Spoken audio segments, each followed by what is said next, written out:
Today, Charlie and I are going to show you some techniques that helped me manage the pain of plantar fasciitis.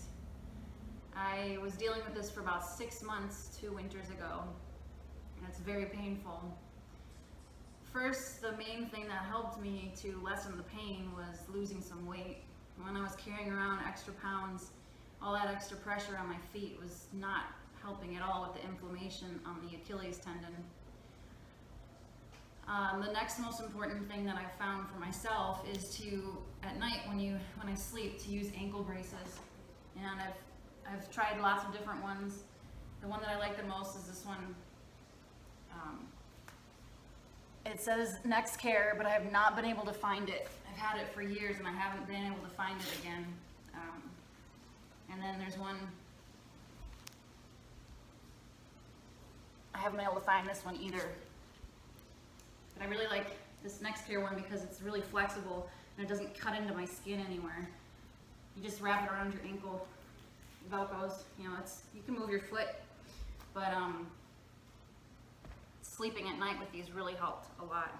And the reason is because when you sleep, usually your toes are kind of pointed, and so this tendon and you know, the muscles here and the tendon that connect it to the heel, they're short throughout the night. So when you get out of bed, not only do you stretch it really quickly, but you step down, and then that puts more, it adds to the inflammation of that tendon. So these have helped tremendously, and at times when I feel like I have some pain coming on again, I'll wear these to bed overnight, and oftentimes it's relieved in the morning. Also very important is staying hydrated, so drink lots of water. And because I teach yoga for a living, I was walking around barefoot on the hardwood floor a lot, and I believe that contributed to the pain. And so I started looking for ways to cushion my feet walking around the room that didn't require wearing shoes that would dirty the room or add noise to my walking around. So what I ended up finding worked for me were those underwater shoes, just cheap little underwater shoes that you wear when you go in the ocean and walk around on the rocks. I wore those to teach sometimes when the pain was just unbearable. And a lot of times I would use these compression socks. They're easy to find. I wore these, the toes stick out here, because having my toes free helped me to grip the floor so I wouldn't slide around when I was demonstrating poses. And what the compression socks do is they just hold everything together, so there's less pressure being put on the painful parts. It's almost like wearing supportive shoes without the shoes. Another thing that helped a lot was wearing fuzzy socks.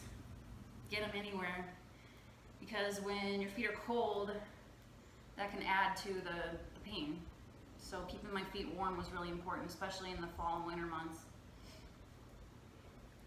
And sometimes, if I had a break in between classes or work, I used a heating pad, and I just plugged it in and rested with my feet on it. That also helped keep my feet warm. Sometimes I even had the fuzzy socks on with this heating pad. The other thing that helped a lot while I was dealing with it, it was a quick relief to the pain. I don't consider this to be something that made the pain go away for good, but it definitely relieved it enough for me to get through the next couple of hours. It's just this little rolly thing. It's called TheraFlow Dual Foot Massager. I would tell you where I got it if I was proud of it. You just stick your feet on it, and you roll it, you know, put some pressure on it and roll it. I was usually sitting up on a chair, so I had a little more weight pushing down on my foot, but it's kind of a massaging action, and it really helped. And then the other thing, foam rolling has been instrumental in not only lessening the pain, but helping to keep it gone, because the calf muscles are what go down to the tendons that wrap around the bottom of the foot, the heel. When the calf muscles are tight, the tendons that they attach to are tight as well. So doing some foam rolling really helped relieve tension in the calves and knots that built up. Just put your legs on. You can do both at the same time. Lift up your hips and roll real slow up and down. You can put more pressure on one by crossing one leg over the other and then lifting up your hips. Some might find that they don't even have to lift their hips and they'll get enough pressure on the calf by doing this.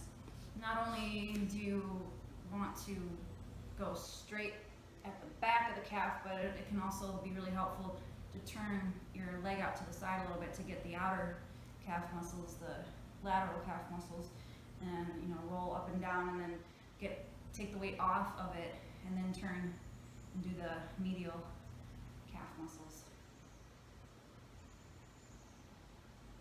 Do each leg. Spend as much time as you want to on this sucker. Some ways that I modified my yoga practice for the plantar fasciitis pain: in poses where the ankles and the calves were stretching, I would resist the urge to go as far as possible because calf muscles need to stretch, but if you overstretch them, that could add more inflammation to the tendons. So when I was in downward dog, I would just kind of take it easy, ease my way into it, maybe pedal the legs out slowly, but not push to my max in that stretch back there. And also when I was in lunges, I'd usually have my knee down. Even though I'm strong enough to do a high lunge, or I might have wanted to work hard, having my knee down put less pressure on that foot, and I would usually have the toes untucked, depending on how I felt. You could still get a lot of work from your legs with the knee on the floor if you put your mind to it. I didn't stay long in balancing poses, balancing on one foot, because all that extra weight on one foot was pretty excruciating. So, I would do a tree with one foot on the floor, even though I can do it with the heel up high. I wouldn't stay long in poses like dancer unless I felt fine. Warrior 3, instead of doing the pose, sometimes I would do pyramid instead, which was also a good stretch for the calves with the back leg. So that's about it. That's some easy tricks that have worked for me to get rid of the son of a bitch called plantar fasciitis. So good luck. Hope this helps.